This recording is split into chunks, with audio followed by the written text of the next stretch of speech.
a new exhibit at the Wing Luke Museum in Seattle explores objects and artifacts that tell the historical and cultural stories about Asian American life. Inspired by the podcast of the same name, 10,000 Things, the exhibit is just starting a 2-year run at the museum. Shin Yu Pai, podcast host and former Seattle Civic poet, joins me now. Thank you for being here. Thanks for having me. This is amazing. So I understand the exhibit was inspired by your podcast, like we just said. So tell me about how that all came about.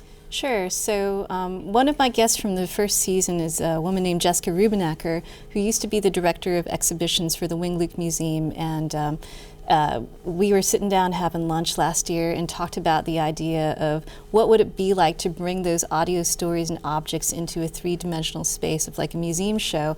And Jessica and I had worked together previously through the city of Redmond when I was a poet laureate for that city, but also we went to museum school together at the University of Washington and took classes together. So we have this deep connection connected to museums and objects and collections. And so we talked about the idea of me putting together a little proposal to the museum, and then they approved it.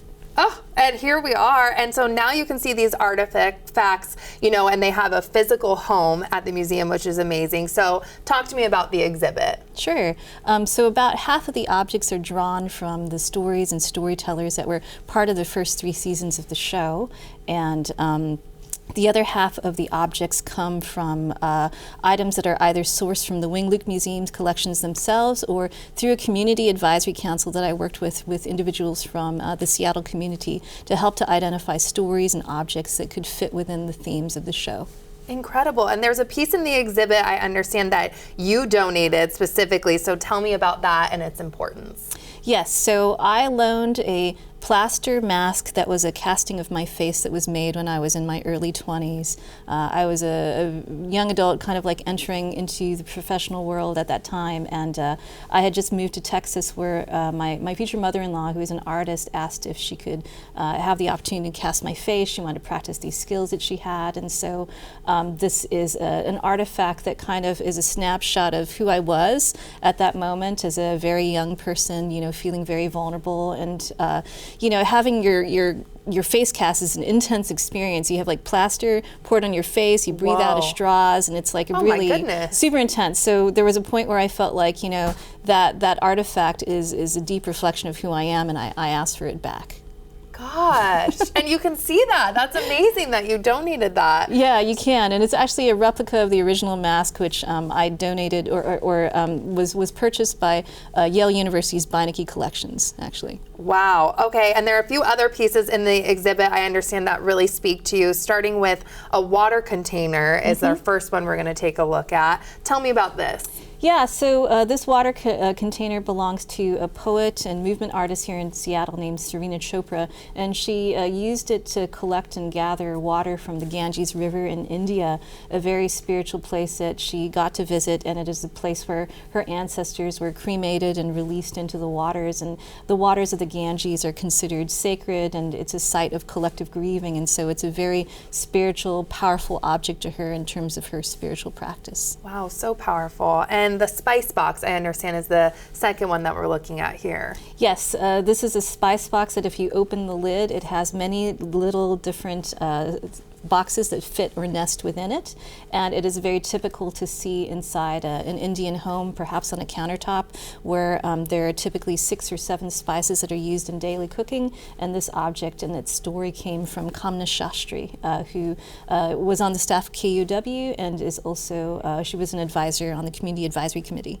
Fantastic. And I understand there's a part of the exhibit too where visitors are able to tell their stories. So talk to me about that. Yes, they're invited to share their stories. So there's a little kind of recording or listening station attached to one of the walls, and it's just a very old antique rotary phone where it's voice activated. So if you pick up the handset and you speak into it, you can leave a story about an object that's been significant to you and the story around it. And there's a little little wall label that kind of walks you through kind of like what you can say about this object, and you leave your information.